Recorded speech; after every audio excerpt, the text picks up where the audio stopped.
அனைவருக்கும் இனிய வணக்கம். மீண்டும் உங்களை சந்திப்பதில் மிக்க மகிழ்ச்சி. அண்மை காலமாக அஸ்வஸ்ம என்ற திட்டத்தை பற்றி அதிகமாக பேசப்பட்டு வருகின்றது. அந்த திட்டம் என்றால் என்ன? இதன் மூலமாக மக்கள் எவ்வாறு பயன்படுகின்றார்கள்? மக்கள் மத்தியில் இருக்கின்ற உள்ளார்ந்த சந்தேகங்கள் என்ன? இது தொடர்பாக இன்றைய நிகழ்ச்சி ஆராய இருக்கின்றது. வாருங்கள், இது நமக்காக நாம். நலிவடைந்த மக்களுக்கு பொருளாதாரத்தை சிறப்புற கொண்டு வருவதற்காக அரசாங்கத்தால் கொண்டு வரப்பட்ட திட்டம்தான் இந்த அஸ்வஸ்ம. இந்த திட்டம் தொடர்பாக மக்களுடைய சந்தேகங்களை விளக்குவதற்காக இங்கே ஒரு விருந்தினர் இருந்திருக்கின்றார். அவர் இது நிறுவனம் சார்ந்து துறை சார்ந்து இயங்கக்கூடியவர். நலன்புரி நன்மைகள் அமைப்பின் சமூக பாதுகாப்பு கருத்திட்டத்தின் பிரதி திட்ட பணிப்பாளர் SU சந்திரகுமரன் அவர்கள். வணக்கம் ஐயா. வணக்கம்.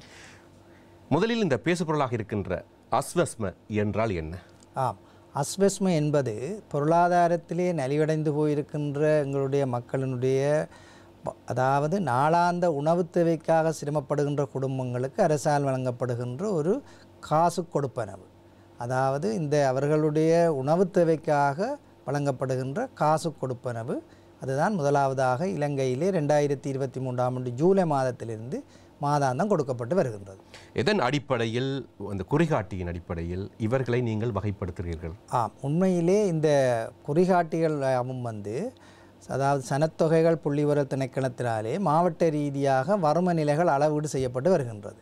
அந்த வறுமை நிலைகளுடைய அளவீட்டுக்கு பல குறிகாட்டிகள் இருக்கின்றது. ஆகவே இந்த அஸ்வஸ்ம திட்டத்தின் நன்மை பெறுபவர்களுக்குரிய குறிகாட்டிகளை நாங்கள் அவர்களிடம் இந்த விண்ணப்பங்களை அழைத்து, அந்த விண்ணப்பங்களிலே அவர்களால் தரப்பட்ட தகவல்களை அடிப்படையாக கொண்டு அவர்களுடைய வீடுகளுக்கு சென்று எண்ணீடு செய்யப்படும். அதாவது எனுமரேஷன் செய்யப்படும். அதிலே இருக்கிற தகவல்களிலிருந்து 4 வகையாக மொத்த கொடுப்பனவுக்குரிய ஆட்கள் தெரிவு செய்யப்படுகிறார். அதாவது குடும்பங்கள், தனியாட்கள். மொத்தமாக 20 லட்சம் பேருக்கு இந்த நன்மை கிடைக்க வேண்டும் என்பதுதான் அரசினுடைய முதலாவது திட்டம். அந்த திட்டத்தின் கீழ் மிக வறுமையில் உள்ளவர்கள், வறுமையில் உள்ளவர்கள், அதாவது பாதிப்புக்குள்ளானவர்கள், தற்காலிக பாதிப்புக்குள்ளானவர்கள் என வகைப்படுத்தி அவர்களுடைய வறுமை குறிகாட்டிகளின் புள்ளிகளின் அடிப்படையிலே அவர்கள் தெரிவு செய்யப்பட்டிருக்கின்றார்கள். அப்படியானால் இப்பொழுது முதல் கட்டமாக நீங்கள் 14 லட்சத்துக்கும் மேற்பட்டவர்கள் இந்த பயனடைந்திருக்கின்றார்கள். இரண்டாம் கட்டமாகவும் நீங்கள் விண்ணப்பங்களை கோரியிருக்கின்றீர்கள். ஆனால் முதல் கட்டமாக விண்ணப்பங்கள் கோரப்பட்ட பட்சத்தில் இங்கே பல்வேறு விமர்சனங்களும் ஒரு பக்கம் பேசப்படுகின்றன. அவை தொடர்பாக சொல்ல முடியுமா? இலங்கையிலே முதன்முறையாக கணினிமயப்படுத்தப்பட்ட முறையிலே இந்த விவரங்கள் சேகரிக்கப்பட்டுள்ளது. இதுதான் முதல் தடவை. அதாவது நலன்புரி நன்மைகள் சபை 2022 ஸ்தாபிக்கப்பட்டது. நலன்புரி நன்மைகள் சபையினுடைய விசேட நோக்கம் சமூக பதிவேடு ஒன்றை பேணுவது. அந்த சமூக பதிவேடு பேணுவது என்பது அவர்களுடைய வருமானங்கள் மாத்திரம் ஒருவருடைய குறிகாட்டி அல்ல. அவர்களுடைய ஏனைய பொருளாதார நிலைமைகள் என்றும் பொழுது அவருடைய வீட்டு நிலைமை, அவருடைய சுகாதார நிலைமை, அவருடைய மலசலகூட வசதி மற்றும் அவர்களுடைய வீட்டில் இருக்கக்கூடிய கல்வி தகமை, அவர்களுக்கு இருக்கக்கூடிய சொத்துக்கள் அல்லது வாகனங்கள் தொடர்பாக முழுமையான ஒரு ஆய்வு செய்து அதிலே மிகவும் பாதிக்கப்பட்ட என்று அடையாளம் காணப்பட்டவர்களுக்கு காசு வழங்குவதுதான் இதனுடைய திட்டம். ஆனால் ஆரம்பத்தில் அந்த விண்ணப்பங்களை கோருகின்ற பட்சத்தில் இந்த நுவரெலியா மாவட்டம், மத்திய மலைநாட்டு சார்ந்த பிரதேசங்களில் பல்வேறு சர்ச்சைக்குரிய விவாத பொருட்கள் பல வந்தன. அது உண்மைதான். அதனால் தான் நாங்கள் இப்பொழுது இந்த பிப்ரவரி மாதம் 15ஆம் தேதியிலிருந்து மார்ச் 15ஆம் தேதி வரை முதலாவது கட்டத்திலே ஏதோ ஒரு காரணத்தாலே அவர்கள் விண்ணப்பிக்க தவறியவர்களுக்கும் விண்ணப்பங்களை சமர்ப்பிப்பதற்காக மீண்டும் விண்ணப்பங்கள் கோரியிருக்கின்றோம். நீங்கள் குறிப்பிட்டது போல விசேடமாக மலையக மாவட்டங்களிலே குறித்து சொல்லக்கூடிய நுவரெலியா, பதுளை, கேகாலை, இந்த 3 மாவட்டங்களிலும் எதிர்பார்க்கப்பட்ட விண்ணப்ப படிவங்கள் சமர்ப்பிக்கப்படவில்லை. ஏனென்று நாங்கள் ஆராய்ந்த பொழுது தவறான விளக்கங்கள் வழங்கப்பட்டிருக்கின்றது. அவர்களுக்கு, அதாவது நாளாந்த கூலியாக வழங்கப்படுற சம்பளம் பதியப்பட்டு, அதாவது பே ஸ்லிப் மூலமாக வழங்கப்படுகிறது. ஆகவே அவர்கள் நினைத்தார்கள் எங்களுக்கு ஒரு குறித்த தொகை சம்பளமாக பதியப்பட்டு தருவதனால் நாங்கள் இதற்கு அருகதை அற்றவர்களாக இருக்கலாம் என அவர்கள் தெளிவில்லாமல் இருந்திருக்கலாம். உண்மை அதுவல்ல. இவருடைய வருமானம் எதுவாக இருந்தாலும் ஏனைய குறிகாட்டிகளை வைத்துத்தான் அவருடைய வறுமை நிலை அளவிடப்பட போகின்றது. இப்போ பார்த்தீங்கன்னா கூடுதலாக மக்கள் மத்திய மலைநாட்டில் லைன்களில் வாழ்கின்ற மக்கள் அதிகமாக இந்த பொருளாதார மந்த நிலையில் இருக்கின்ற சமூகத்தவர்களாக இருக்கின்றார்கள். அதுபோல வடக்கை கிழக்கை எடுத்துக்கொண்டால் கிளிநொச்சி முல்லைத்தீவு மாவட்டங்கள் போருக்கு பிந்திய மாவட்டங்கள், அந்த மாவட்டங்கள் கூட அதிகமாக வறுமையால் பாதிக்கப்பட்ட மக்கள் இருக்கின்றார்கள்.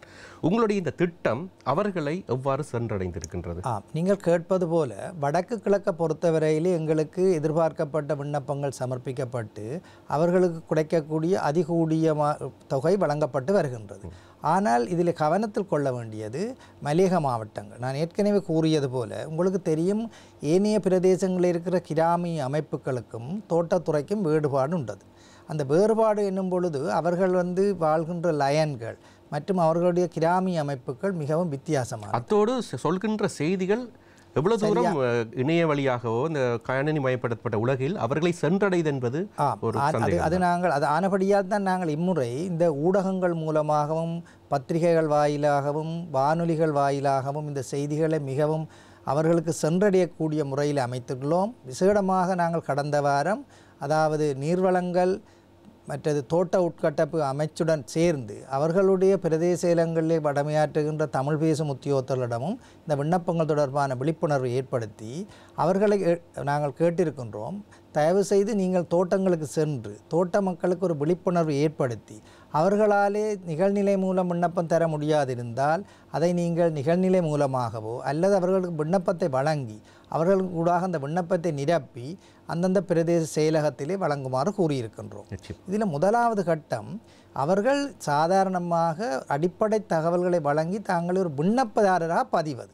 அந்த விண்ணப்பங்கள் பின்பு அவர்களுடைய வீடுகளுக்கு சென்று எண்ணீடு செய்யப்பட்டு அதாவது எனுமரேஷன் செய்யப்பட்டு அதன் பின்புதான் அவர்கள் என்ன நிலையிலே தெரிவு செய்யப்படுகிறார்கள் என்பது தீர்மானிக்கப்படும். ஆகவே நாங்கள் அன்பாக கேட்டுக்கொள்வது, நீங்கள் விண்ணப்பியுங்கள்.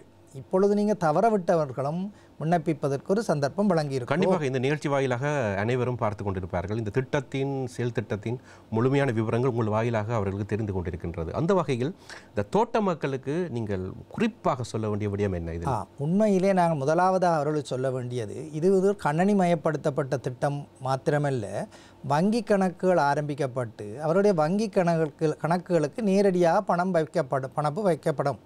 அவை இந்த பண வைப்புக்காக தேசிய அடையாள அட்டை என்பது மிகவும் அவசியமானது. அவை நாங்கள் அவர்களுக்கு சொல்ல வர்ற செய்தி, 18 வயதுக்கு மேற்பட்ட தங்களுடைய குடும்ப உறுப்பினர்கள் அனைவருக்குமே தேசிய அடையாள அட்டை இருத்தல் அவசியம்.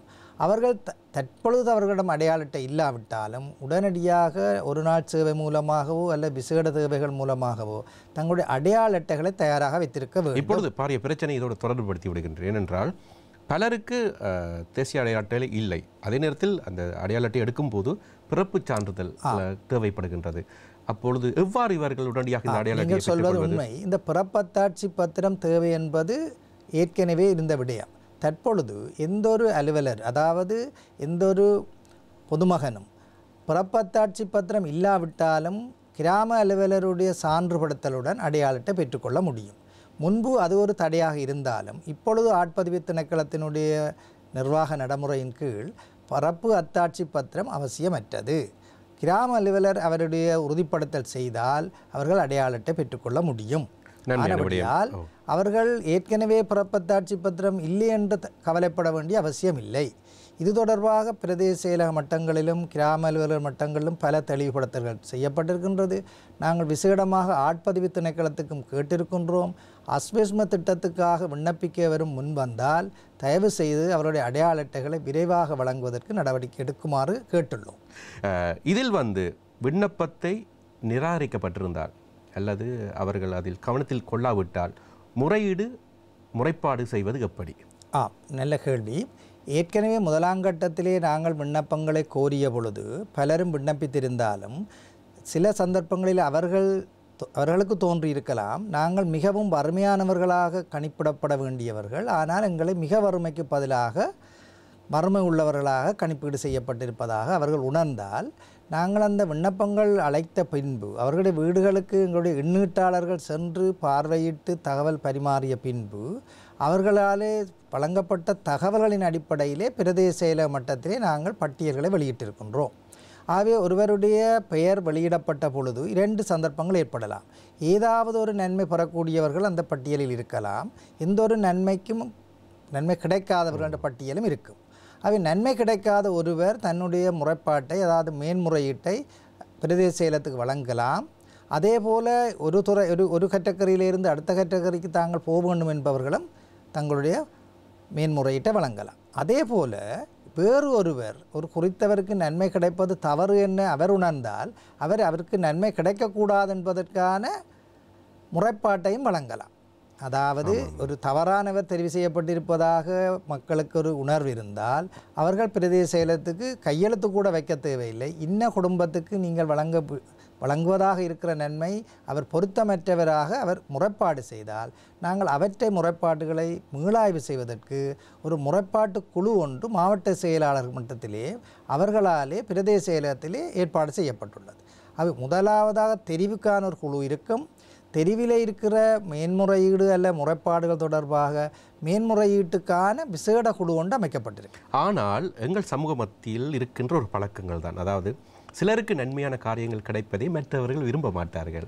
அதாவது சில நன்றிகள் போல தானும் அந்த வாளிகள் போட்டால் தானும் வராது மற்றவர்களை மீற விடாது. அந்த வகையில் சில பழிவாங்கலுக்காக உண்மையில் பாதிக்கப்பட்டவர்கள் அப்ளை பண்ணியிருந்தாலும் அவர்களை நிராகரிப்பதற்காக அதற்காகத்தான் நாங்கள் ஒரு மேன்முறையீட்டு குழுவை வைத்திருக்கின்றோம். ஆகவே தரப்பட்ட தகவல்கள் தவறாக இருக்கிறதா சரியாக இருக்கிறதா என்று அல்லது மீண்டும் அவர்களுடைய வீட்டுக்கு ஒரு கால் எண்ணீட்டாளரை அனுப்பி மேன்முறையீடு செய்து அவர்களுடைய மேன்முறையீடு சரியானதா என்பதை உறுதிப்படுத்துவதற்கு மேன்முறையீட்டு குழு இருக்கின்றது. ஒருவர் தன்னுடைய ஒரு காழ்ப்புணர்ச்சி காரணமாக ஒருவரை பற்றி முறைப்பாடு செய்தால் அது இறுதியல்ல. அந்த பிரதேச செயல மட்டத்திலே அந்த மீளாய்வு குழு அதனை மீளாய்வு செய்து தகவல் சரியாக இருந்தால் மட்டும்தான் அதில் மாற்றம் நடைபெறும். ஆகவே வெறும் சந்தேகப்பட வேண்டிய அவசியமில்லை. தன்னை பற்றி ஒருவர் முறைப்பாடு செய்துவிட்டார் என்பதற்காக அவர் அந்த திட்டத்திலிருந்து விலக்கப்பட மாட்டார். மற்றும் ஒரு கேள்வி, அதாவது கடந்த காலங்களில் கூட பல்வேறு கற்றுக்கொண்ட பாடங்கள் இருக்கின்றன. கூட்டுறவு திட்டம் மூலமாக பல்வேறு நிவாரணங்களை கொண்டு வந்தீர்கள், சமுத்தி மூலமாக கொண்டு வந்தீர்கள். ஆனாலும் ஆங்காங்கே ஊழல்கள் பற்றி பேசப்பட்டன. இந்த செயல் திட்டம் மூலமாக மோசடியான விடயங்கள் நடைபெறுவதற்கு வாய்ப்பு இருக்கின்றனவா? உண்மையிலே அதற்காகத்தான் இந்த திட்டம் ஒரு கணனிமயப்படுத்தப்பட்டது மட்டுமல்ல, ஒரு நன்மை பெறுபவருடைய சகல விவரங்களும் நீங்கள் எல்லோரும் அறிந்தது போல கியூஆர் கோட் அவர்களுக்கு வழங்குகிறோம். அவர்கள் அந்த கியூஆர் கோட் மூலமாக தங்களுடைய விண்ணப்பத்தை அவர்கள் தங்களுடைய அதாவது ஸ்மார்ட் போன் மூலமாக தங்களுடைய விண்ணப்பம் சரியாக வழங்கப்பட்டிருக்கிறதா, தங்களாலே வழங்கப்பட்ட தகவல்கள் முறையாக எண்ணீட்டாளர்களால் பதியப்பட்டுள்ளதா என்பதை அவர்களே உறுதிப்படுத்திக் கொள்ள முடியும். ஆரம்ப காலங்களிலே நீங்கள் ஒரு படிவத்தை நிரப்பி ஒரு கிராம அலுவலரிடமோ அல்லது அலுவலகத்துக்கு வழங்கினால் உங்களுக்கு அதை பரிசீலிக்கிறதுக்கு சந்தர்ப்பம் இல்லை. சில வேளையில் மாற்றம் செய்திருக்கலாம் என்றும் கூட உங்களுக்கு சந்தேகம் வரலாம். இது நீங்கள் வழங்கிய விண்ணப்பத்தை பற்றி நீங்கள் வழங்கிய தகவலை பற்றி நீங்களே உங்களோட வீட்டிலிருந்து பார்க்கலாம். அதாவது ஒரு ஸ்மார்ட் ஃபோன் மூலமாக கியூஆர் கோட் உங்களை தந்திருக்கிறோம். உங்களோட கியூஆர் கோட்டை நீங்கள் சரிபார்த்து உங்களுடைய விண்ணப்பம் சரியா என்பதை அறிந்து கொள்ளலாம். அது மட்டுமல்ல, பின்பு அந்த கொடுப்பனை வழங்கப்படுகிறது. அது சம்பந்தப்பட்ட சகல தகவல்களும் நாங்கள் அவருடைய தொலைபேசி இலக்கத்துக்கு அதாவது SMS மூலம் அனுப்புகிறோம். ஆகவே இங்கு நாங்கள் ஏனைய வளர்ச்சியடைந்த நாடுகளைப் போல சகல விடயங்களும் கணனிமயப்படுத்தப்படுவதுடன் தகவல் முறைமையும் முன்னேற்றமாக இருக்கின்றது. அது ஒருவரும் இதை பற்றி ஐயம் கொள்ள வேண்டிய அவசியமில்லை. ஏனென்றால் அவரால் வழங்கப்பட்ட தகவல் தான் அரசாங்கத்துடைய தகவல் முறைமையில் இருக்கிறதா என்பதை அவரே உறுதி செய்யக்கூடிய ஒரு முன்னேற்றகரமான முறைமை. ஏன் நாங்கள் அடையாள அட்டையை அவசியம் என்று கூறுகின்றால், ஏனென்றால் அவர்கள் ஒருவர் தன்னுடைய அடையாள அட்டை இல்லாவிட்டால் பல இடங்களில் தங்களுடைய பெயரை பதிவு செய்திருக்கலாம். அது தவிர்த்து கொள்ளப்படும்.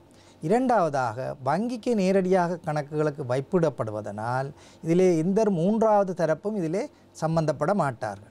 ஆனால் வங்கி கணக்கு ஆரம்பிப்பதாக இருந்தால் உங்களுக்கு தெரியும், அடையாள அட்டை என்பது அவசியம். வங்கி கணக்குகளும் எங்களுடைய தகவல் முறைமையும் கணனிமயப்படுத்தப்பட்டிருக்கின்றபடியால் வங்கி கணக்குக்கு பணம் அனுப்புவதற்கு அடையாள அட்டை அவசியம். அப்படியானால் உங்கள் கியூஆர் கோட் அதை பெற்றுக்கொள்வதற்கு என்னென்ன விடயங்கள் முக்கியமாக? எதுவுமே முக்கியமில்லை. அதாவது நீங்கள் முதலாவது விண்ணப்பத்தை வழங்க வேண்டும். உங்களுடைய விண்ணப்பம் வழங்கி உங்களுடைய வீடுகளுக்கு எண்ணீட்டாளர்கள் வந்தவுடன் அவர்கள் உங்களுடைய அந்த மொபைல் ஆப்பிலே உங்களுடைய கையெழுத்தை கேட்பார்கள்.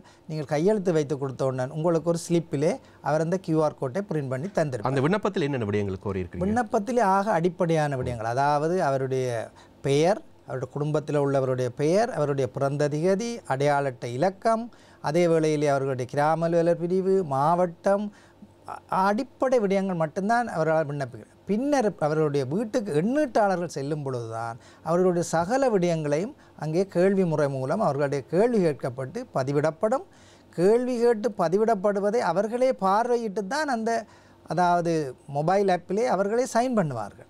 ஆகவே 100% இந்த ஒரு தகவல்களையும் அவர்களே உறுதிப்படுத்திய பின்னர் தான் அந்த தகவல் பதிவிடப்படும். நல்ல விடயம், அதாவது கணினிமயப்படுத்தப்பட்ட விடயங்கள் கண்டிப்பாக அவதானத்துக்குரியவை. அந்த வகையில் உங்கள் அவதானிப்பு குழு சில நேரங்களில் ஒரு மோசடியான ஒரு விடயத்தை கண்ணுற்றால் பார்த்தால் எவ்வாறான நடவடிக்கைகளை நீங்கள் எடுப்பீர்கள்? உண்மையிலே எங்களுக்கு பல முறைகள் இருக்கின்றன. முதலாவதாக அவர் வழங்கிய தகவல் தவறாக இருக்கலாம். அவ்வாறான தகவல்களை அவரே தகவலாக வழங்கியிருந்தால் அவற்றை மேன்முறை அதாவது எங்களுடைய முறைப்பாட்டு குழு மூலம் தெரிந்து கொள்ள முடியும். அவ்வாறு இல்லாவிட்டாலும் கூட எங்களுடைய சட்டம் வலு தெளிவாக இருக்கின்றது. நன்மை பெறுபவர் ஒரு தவறான தகவலை வழங்கி அதை அவர் நன்மை பெற்றிருந்தால் அது வெளிப்படும் பட்சத்தில் அவர்கள் தண்டனைக்குரியவர்கள் ஆவார். இரண்டு விடயங்கள் தண்டனைக்குரியவை. எவ்வாறான தண்டனைகள் அதற்கு இருக்கின்றன? அது அவர்களுடைய தண்டனை என்பது நீதிமன்றத்தாலே அவர் குற்றவாளியாக காணப்படும் இடத்து அவருக்கு தண்டப்பணம் செலுத்துவதுடன் அவர் இதுவரை வழங்கிய பணத்தை அரசாங்கத்துக்கு மீள அளிக்குமாறு நீதிமன்றம் கட்டளை இடலாம். அதாவது இரண்டு விதமான தண்டனைகள் இருக்கின்றது. ஒன்று, தகவல் வழங்குபவர் தவறான தகவலை வழங்கியிருப்பதாக உறுதிப்படுத்தப்படும் பட்சத்தில் அவரிடம் வழங்கிய பணம் மீளளிக்கப்படுவதுடன் அவருக்கு தண்டப்பணம் அளவிடலாம். அவரை உறுதிப்படுத்தியவர்கள். இரண்டாவதாக, ஒரு அலுவலர் அவற்றை அதாவது எண்ணீட்டாளர் அவருடைய தகவல் வழங்கியவருடைய தகவல் தவறு என்று தெரிந்திருந்தும் அந்த தகவல் உறுதிப்படுத்தி இருந்தால் மட்டும்தான் அவர் தண்டனைக்குள்ளாவார். ஆகவே எங்களுடைய அரசு அலுவலர்கள் இதில் ஐயங்கொள்ள வேண்டிய அவசியம் இல்லை. உங்களுடைய அறிவு கட்டியவரை தவறான தகவல் என்று தெரிந்திருந்தும் நீங்கள் உறுதிப்படுத்தினால்தான் நீங்கள் குற்றவாளியாக காணப்படுவீர்கள். ஆகவே எங்களுடைய அறிவு கட்டியவரை அவர் வழங்கிய தகவல் சரியென உறுதிப்படுத்தும் பட்சத்தில் அவர்கள் தண்டனைக்குள்ளாக வேண்டிய அவசியம் இல்லை. சரி, இப்பொழுது இந்த திட்டம் ஒரு கால வரையறை இருக்கின்றனவா? எவ்வளவு காலம் இந்த நிதியுதவிகள் அளிக்கப்படும்? உண்மையிலே எங்களுடைய திட்டம் ஆரம்பிக்கின்ற பொழுது இந்த மிக வறுமை உள்ளவர்களும் வறுமை உள்ளவர்களுக்கும் முதலாவது சுழற்சி கட்டம் 3 வருடங்களுக்கு இருக்கின்றது. அதே போல் சாதாரணமான பாதிப்பும் தற்காலிக பாதிப்பும் உள்ளவர்களுக்கு முதலாவது முறையாக நாங்கள் எதிர்பார்த்தது 6 மாதங்களுக்கு 9 மாதங்களுக்கு, அதாவது தற்காலிக பாதிப்பு உள்ளவர்களுக்கு 6 மாதங்களுக்கும் ஏனையவர்களுக்கு 9 மாதங்கள். அதாவது எங்களுடைய திட்டத்தின்படி 31/12/2023 ஒரு கட்டமும் 31/3/2024 முடிவடைவதாக இருந்தது. ஆனால் அரசாங்கம் இப்பொழுது அதை நீடித்திருக்கிறது.